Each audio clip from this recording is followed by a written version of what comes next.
ایک دن ایک شخص نے اپنی بیوی کو اپنے بچوں کے سامنے بہت مارا پیٹا، جس سے بچے بیچارے خوفزدہ ہو گئے اور رونے لگے۔ بچوں کا یہ حال دیکھ کر ماں رنجیدہ ہو گئی۔ جیسے ہی اس کے شوہر نے اس کے منہ پر ایک تھپڑ مارا تو وہ رونے لگی اور کہنے لگی کہ میں اپنے بچوں کی وجہ سے رو رہی ہوں، اور اس کے بعد وہ کہنے لگی کہ میں جا کر تمہاری شکایت کر دوں گی۔ شوہر کہنے لگا تجھے کس نے کہہ دیا کہ میں تجھے باہر جانے کی اجازت دے دوں گا؟ تو بیوی کہنے لگی تمہارا کیا خیال ہے کہ تو نے کھڑکیوں سمیت سارے رابطے کے دروازے میرے لیے بند کر دیے ہیں، اسی لیے تو مجھے شکایت کرنے سے روک لو گے؟ شوہر انتہائی تعجب کے ساتھ کہنے لگا پھر تم کیا کرو گی؟ بیوی نے کہا کہ میں رابطہ کروں گی۔ شوہر نے کہا کہ تمہارا موبائل تو میرے پاس ہے، اب تم نے جو کرنا ہے کر لو۔ جیسے ہی بیوی واش روم کی طرف لپکی تو شوہر سمجھا کہ شاید یہ باتھ روم کے راستے بھاگنے کی کوشش کرے گی، اسی لیے شوہر جلدی سے بھاگ کر واش روم کے باہر کھڑکی کے پاس انتظار کرنے لگا۔ جب شوہر نے دیکھا کہ کافی دیر ہو گئی ہے، یہ تو بھاگنے کی کوشش ہی نہیں کر رہی، تو وہ اندر آیا اور واش روم کے دروازے کے پاس آ کر کھڑا ہو گیا اور اس کے باہر آنے کا انتظار کرنے لگا۔ جب وہ باہر نکلی تو اس کا چہرہ وضو کے پانی سے تر تھا اور لبوں پر بہت ہی پیاری سی مسکراہٹ سجا رکھی تھی۔ بیوی نے کہا میں تیری صرف اس سے شکایت کروں گی جس کے نام کی تو قسم کھاتا ہے، جس سے بات کرنے کے لیے تیری پابندیاں تیرے بند دروازے، کھڑکیاں اور کسی قسم کی پابندی نہیں روک سکتی، اور جس سے رابطے کے دروازے کبھی بند نہیں ہوئے۔ شوہر نے اپنا رخ بدلا اور جا کر کرسی پر بیٹھ گیا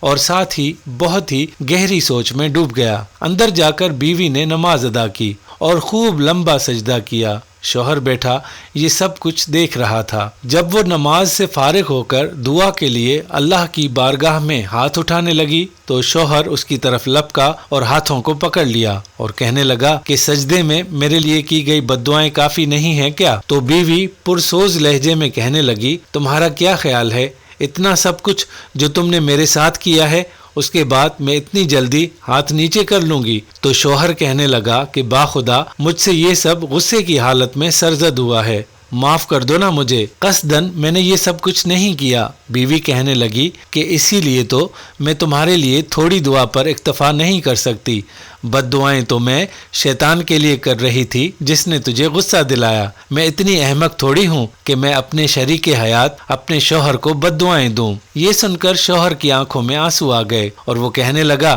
کہ آج میں آپ سے وعدہ کرتا ہوں کہ آج کے بعد میں آپ کو کبھی بھی برائی کی نیت سے ہاتھ نہیں لگاؤں گا، کبھی بھی تشدد نہیں کروں گا۔ دوستو، یہ وہ نیک بیوی ہے جس کے بارے میں اللہ تعالیٰ اور اس کے رسول صلی اللہ علیہ وآلہ وسلم نے خیر خواہی کی تاکید کی ہے۔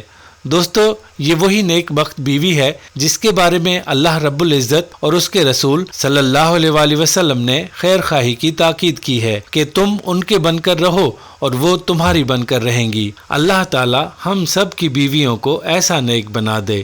ہم نے دیکھا ہے کہ ہماری بہت ساری بہنیں جن کے ساتھ شوہر کا جھگڑا ہو جاتا ہے تو وہ اپنے شوہر کو بد دعائیں دینے بیٹھ جاتی ہیں۔ یاد رکھیے کہ ایسا ہرگز نہیں کرنا چاہیے، بلکہ بد دعا تو شیطان کو دینی چاہیے کہ جس نے گھر میں جھگڑا ڈلوا دیا۔ اللہ تعالی ہمیں صراط مستقیم پر چلنے کی توفیق عطا فرمائے اور ہمیں صبر اور برداشت کے ساتھ رشتوں کو نبھانے کی بھی توفیق عطا فرمائے۔ آمین ثم آمین یا رب العالمین۔ دوستو، ہم امید کرتے ہیں کہ آج کی یہ ویڈیو آپ کو ضرور پسند آئی ہوگی۔ اگر ایسا ہے تو ہمارے چینل کو سبسکرائب کر لیں۔ اگر یہ ویڈیو آپ ہمارے فیس بک پیج پر دیکھ رہے ہیں تو ہمارے پیج کو فالو کرنا ہرگز مت بھولیے گا۔